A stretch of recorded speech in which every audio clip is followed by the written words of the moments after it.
dengan NIM D1D021062.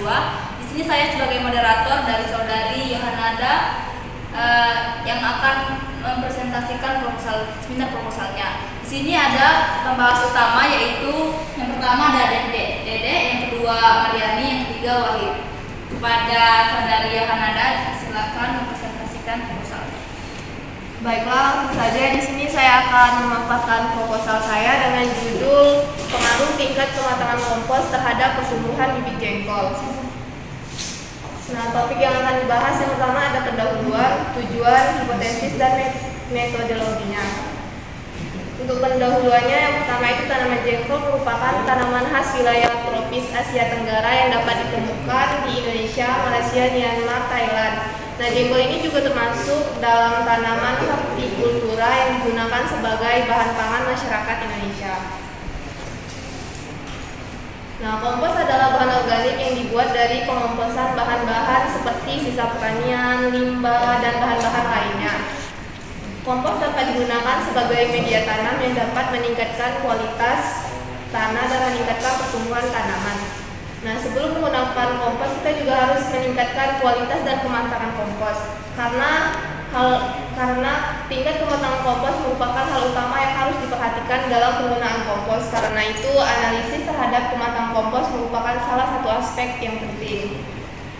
Untuk tujuan dari proposal ini, yang pertama untuk menganalisis pengaruh kematangan kompos terhadap pertumbuhan bibit jengkol.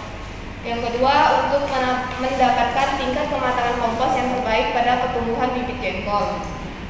Untuk hipotesisnya, yang pertama yaitu tingkat kematangan kompos berpengaruh nyata terhadap pertumbuhan bibit jengkol. Dan yang kedua, tingkat kematangan kompos dengan CN rasio 20% merupakan kematangan terbaik terhadap pertumbuhan bibit jengkol. Untuk metode penelitian, yang pertama ada tempat dan waktu. Nah, di sini penelitian dilakukan di Laboratorium Hutan Pendidikan dan Lahan Pembibitan Fakultas Pertanian Universitas Jambi.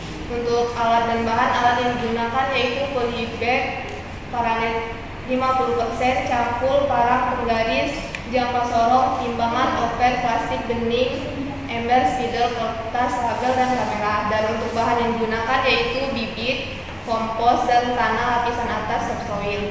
Nah, untuk rancangan percobaan, di sini saya menggunakan rancangan percobaan acak lengkap dengan perlakuan kompos 2, 4, dan 8 minggu yang terdiri dari 4 perlakuan dan 4 ulangan.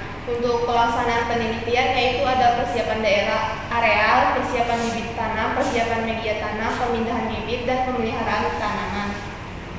Untuk variabel pengamatannya, yang pertama ada pertumbuhan tinggi bibit, pertambahan diameter bibit, persiapan media tanam, berat kering tajuk, berat kering akar, dan berat kering tanaman. Baiklah, langsung saja kepada pembahas utama. Yang pertama yaitu Dede. Baiklah, langsung saja untuk pertanyaannya, yaitu di proposal Anda menjelaskan bahwa paranet yang saudari gunakan yaitu 75%. Apakah ada alasan atau acuan tertentu saudari menggunakan paranet 75% tersebut? Terima kasih.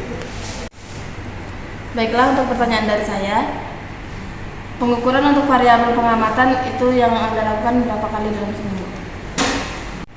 Baik, untuk terkait rancangan percobaan tersebut, untuk jumlah bibit yang digunakan itu sudah sesuai dengan rancangan tersebut atau tidak?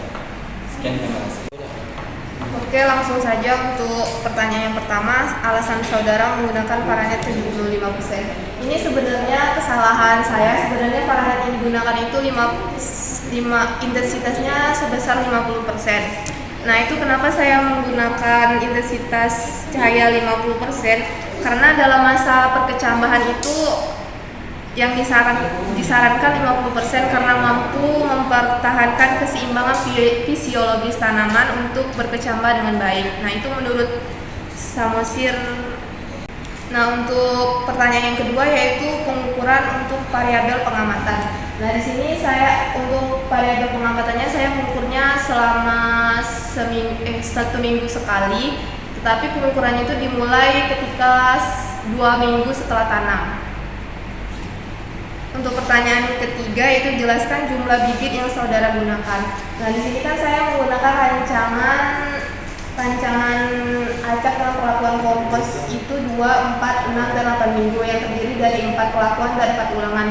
Jadi jumlah yang saya gunakan yaitu 64, dan dalam penelitian juga saya melebihkan penanaman agar jika ada kendala mati bisa langsung diganti gitu. Bagaimana? Baiklah, sekian presentasi dari saudari Yohanada. Selamat siang.